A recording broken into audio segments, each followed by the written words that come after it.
Hello, everybody, and welcome back to another episode of Babe, the Bitcoin and Blockchain Evolution. I am your host, Sarah Herring, joined by my co-host, Matt Davio, and we have today for you a very special guest, Jed Grant, who shares my maiden name. You know, I love that. Jed is currently, is it the CEO of Pier Mountain? That's correct. Thanks. It's a pleasure to be here.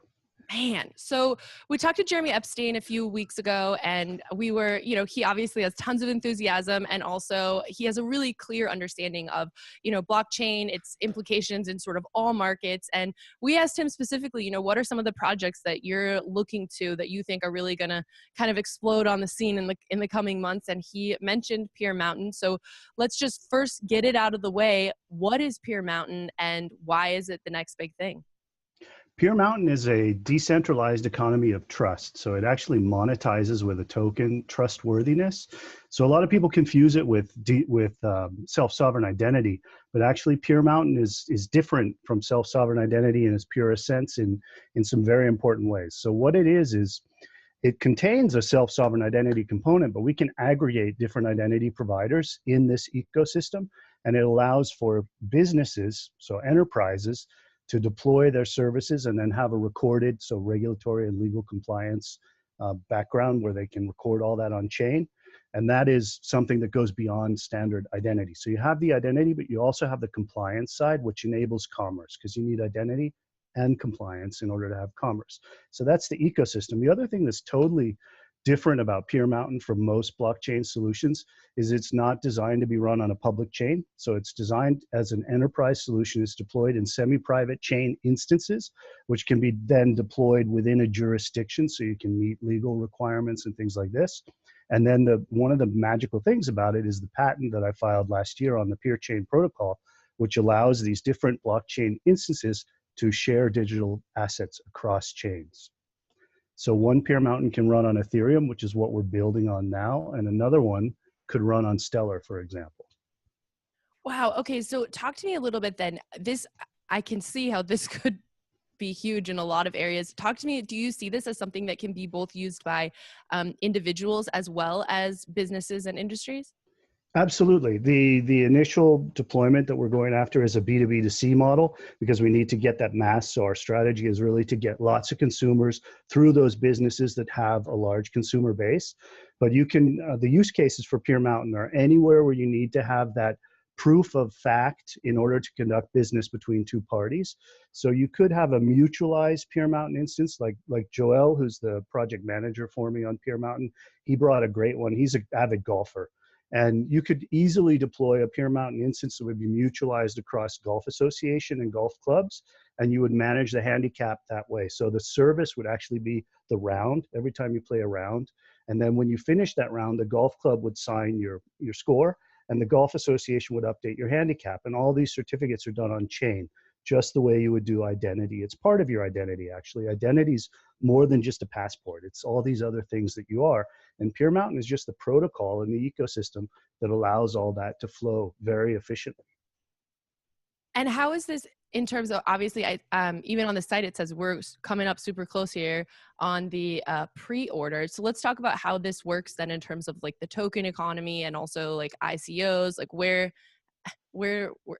is Pier Mountain stand in that? The token is a utility token. So the token is actually the unit of value that's used to exchange for trust in Pier Mountain when transactions take place. So the token flow in Pier Mountain is that service providers make micropayments when a consumer joins their instance. And they also make a payment when a consumer asks for a service, when they fill out the requirements, whether that's something totally simple, like if I was working on a Pier Mountain instance to get, say, drinks from an alcoholic vending machine, I could just prove my age. That's the only certificate I need to give. And then there would be a micropayment for whoever validated my age. So then that's paid by the service provider. So the trust providers, which are the third party, there's services, consumers, and trust providers. The trust providers issue these certificates and they become revenue streams. Every time a certificate is used in a transaction, the trust provider gets a micropayment on that in PMT. So the tokens are actually the value of trust. The more trustworthy you are as a trust provider, the more PMT you're going to earn. Where the token sale is today is, yeah, we're in a pre-order phase. So we're taking pre-orders for whitelisted individuals. And that should go on for a little bit more. And then we have a break because we're doing KYC through the token sale. So everything is on the up and up on that. And the main sale will happen in probably 8 to 12 weeks from today. And then we will build, up to that main sale. The discounts are progressive. Earlier in gets better discounts, obviously. We're also trying to run a very transparent sale. So it's a bit different than your standard token sale where there's a gas war to get in and there's all kinds of, hidden deals that go on before the sale happens. So we're trying to do something a little different there to open it up and make it more egalitarian and transparent. So that's what the Smart Cap's all about. You can read about that on the site as well. We've talked to a couple companies in the fintech space. It seems like there'd be a lot of application from the B2B to C space, as you mentioned, where your technology would be highly successful. Can you talk a little bit about some, I know I'm looking there, you're talking about compliance and, some of these situations where you're having, say, quarterly calls, that people are used to hearing, when they dial in every quarter. Get that type of information. Can you give us some real world examples of where people are already considering or using your technology? Yeah, sure. We've signed actually. So I've been working on Pier Mountain, the idea behind it, how to build trust online for several years, and designing how to do that. And blockchain, when it came around in 2010, and I started really looking into it, what it does, I realized this is the tech that can make that happen. And so I was actually, in 2015, I filed the first IP protection on the design. And it was only in 2016 that I was pitching a standard compliance solution to a large Swiss bank. And they said, I gave them here's what we can do, sort of plain vanilla, and here's the real visionary thing. And a couple of weeks later, they called me back and they were a bit coy about what they wanted to talk about. And then it came out, they just wanted to do the visionary thing. And so that's when Pier Mountain was really born, is when I got this partner that wants to build it and deploy it. They're under NDA, or I am under NDA, I should say, with them because of the token sale. They're a regulated institution and can't be involved in the token sale. But their name will come out pretty soon anyways as we get towards MVP and pilot. So the first product that we'll deploy with them is actually a credit card. And the use case for that is pretty straightforward. You could imagine a QR code or a link or some other thing that you come across, say a seatback magazine in a flight, you get the QR code. You can then scan that code and it'll get the service definition for what you need to give them to get that credit card. So basically the application form.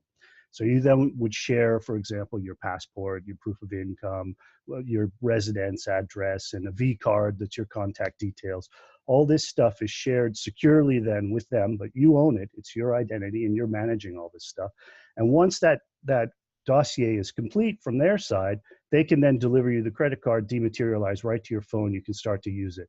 Another use case, you walk out of that airport, you go into the rental car lot, and if the Avis or Hertz or whoever uses Pier Mountain for their management, you could have a QR code on the dashboard, for example. You could scan that with your phone. You could then swipe in. It's kind of like Tinder for services. So you swipe in your driver's license, you swipe in, all the stuff they need, your proof of insurance, and then you make the payment on however they want to handle the payment. And then you just get in the car and drive away with keyless entry, because they could download the key into your phone as well. And you can use the key with the way leasing does already today. So it changes a lot of use cases that we don't think about so much, but having a credit card within 10 minutes, buying airplane tickets, rental cars, anywhere where you have to prove facts to the vendor in order to have that service you want as a consumer, is where Pier Mountain can actually grease the wheels and make that transaction really fast, self-service, always on, do it anywhere on your mobile device. So it's pretty cool in that sense. One of the easiest ways to use it would be signing up for all of these exchanges, because I can't tell you how long I've waited before, for example, with Kraken or Coinbase or whatever, where, you're sending in your picture of yourself with your ID 50 times and not getting any response. I mean, that seems like such an obvious and easiest snap call. And absolutely, I think one of the things that at least for me, that I'm always curious about is, people who've come from this traditional business space and are now moving into this world of blockchain and crypto. And I ask most of our guests this because it's just super interesting to me, is how did you how did you find yourself in, I guess, this particular world? And do you truly believe that this is, I guess, the future of business as a whole? Absolutely. I've followed the tech since the beginning. I'm a techie by heart and by training, and all my career. So I looked at Bitcoin. I actually mined some Bitcoin right when Bitcoin was the new thing and just had come out. I could still do it on my computer at home over a weekend. It was that early. That disk is long gone, and those Bitcoin are lost forever. Because at that time I thought, that's a really cool little prototype. I wonder what's going to happen to it. And of course, 3-4 years later, boom. That's But yeah, it was pretty funny. But I followed the tech on that side and knew what it could do. And then I come from the RegTech side. So I've been in RegTech since 2008. I've been doing regulatory compliance stuff, not just pure technology. And so it was a natural fit to move into what is Pier Mountain today. So Pier Mountain is sort of the culmination of all this experience that I built up over the last 20 years. And being able to apply it all in the right space. And then decentralization is something that is definitely close to my heart. I've followed that for a long, long time. Starfish and the Spider, when it first came out, read the book, total believer. And that's something that I like to see happen, disintermediation. We have too many middlemen, and they basically are rent seekers that just sit in a position that they've held for a long time and seek rent by using that power of the position they have. And I think that the technology that we have now, with a bit of improvement, because blockchain, and that's one of the things about the Pier chain protocol, and what we've done with Pier Mountain is by deploying in instances, you can get around the global scalability problem of a global blockchain. You don't have the latency. You can, if you deploy an instance within Switzerland amongst trusted parties, a semi-private chain there, you can have very low latency between the nodes. You don't have a lot of overhead. You can use lightweight consensus algorithms. So I think what we're doing is adapting the technology to where it is today, because I think we're still 4 to 5 years out before global blockchain is really going to achieve the scalability we need. And there's some promising work in sharding and these kind of things that are going on, but we still have a long ways to go. And the speed of light is always going to mean big latency between points on different sides of the globe. So the technology's there. It's nascent. It's getting better. And I really believe that it's not going away. That's one of the things today is the hype you see. A lot of people say it's pure hype, but if you were around, and old enough to remember, the late 90s into the 2000s with email and all the internet and the way the web happened, it's the same thing. And the dot-com bust, there were a lot of companies that disappeared, and there was a lot of garbage out there that went away. But the hype that gets so much attention is because there is something real there, and there is something that is changing the way things work underneath. And after all that hype blows away and all the garbage gets flushed out, what's going to be left is going to be solid, and it's the future. Yeah, pets.com disappeared, but Priceline, guess what? It's still trading at $2,000 a share after it was about 20 cents in 2000. So there's some real stuff. Exactly.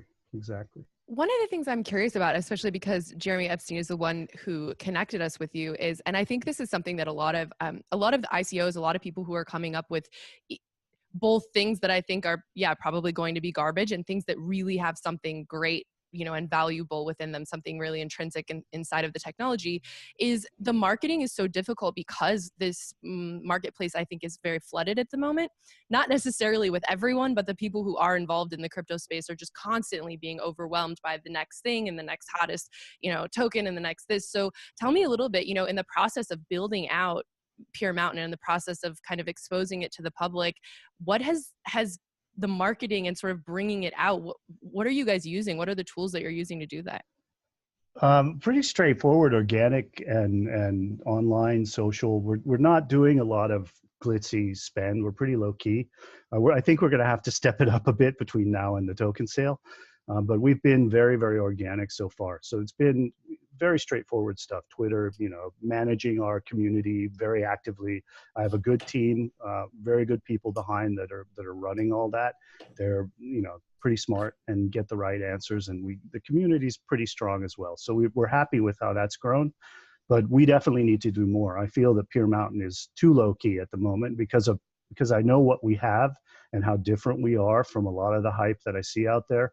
But we need to definitely get more exposure. That's something we have to do. I always like to ask people, what do you think you are doing best right out of the gate? You know, what's your strength in your niche?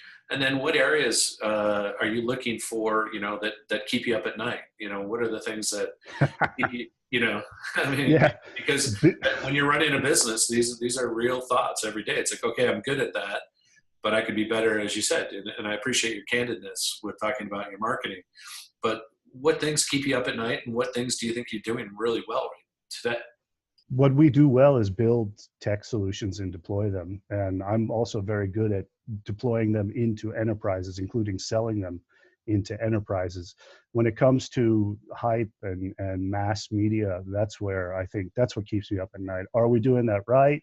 Are we not doing it too low key? But at the same time, I want to be very careful with all the regulatory aspects and to navigate that. So obviously we have legal advisors that advise us on what we can and can't say. And, you know, because obviously the Pier Mountain token is something that's very interesting. It's going to have to be traded on regulated exchanges because the enterprises, particularly regulated financial institutions, will need to buy and sell Pier Mountain tokens in order to fuel their instances. So it's going to have to be traded, but at the same time, if I push really hard the secondary market for the token, I'll run afoul of securities marketing laws, as you're probably well aware. So these are the kind of issues with how do we market and how do we get our message out to say how good our tech is and how our architecture is so different than what people are doing, how it's the right architecture for enterprise adoption today. And how do we get that message out to the right community? And that's two communities. That's the business community that's going to actually adopt it. And there we have some very good contacts and good, that generally works pretty well because that's classic enterprise sales, but also to the wider community, you know, the people that are going to end up using Pier Mountain SDK enabled mobile apps. They might not even know it's Pier Mountain, but we want to get that out to the crypto community because they're the ones that are going to support and be the early adopters of Pier Mountain as a concept.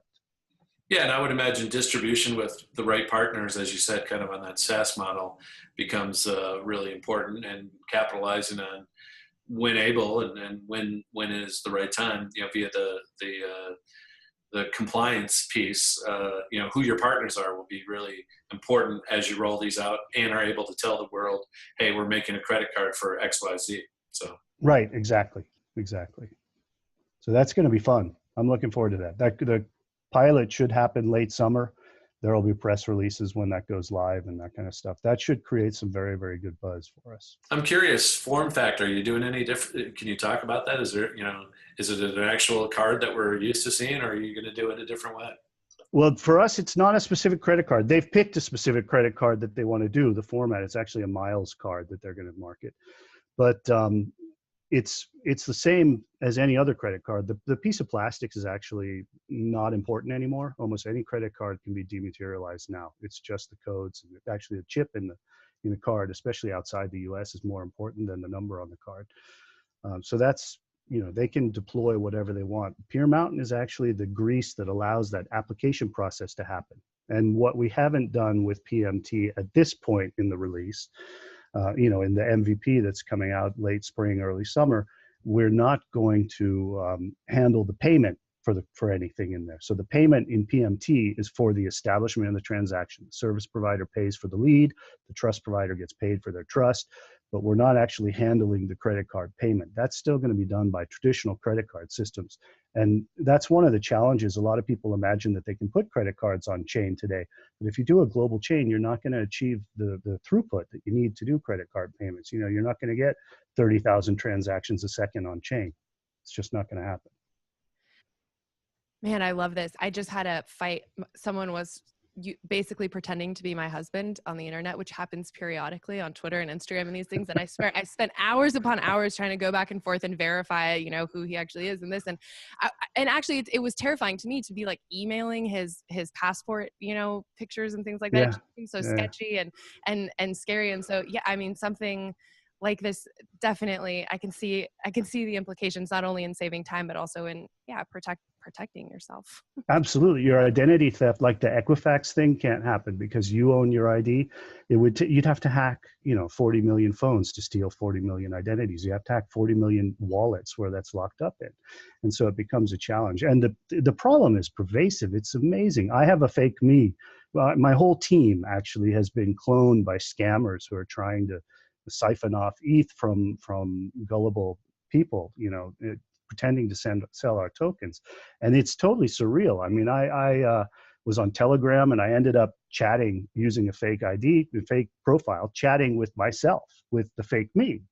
And the guy was trying to get me to send him ETH to buy PMT. And, I gave him a Bitfinex ETH address and said, that's my wallet. I have $1 billion. And he got really excited.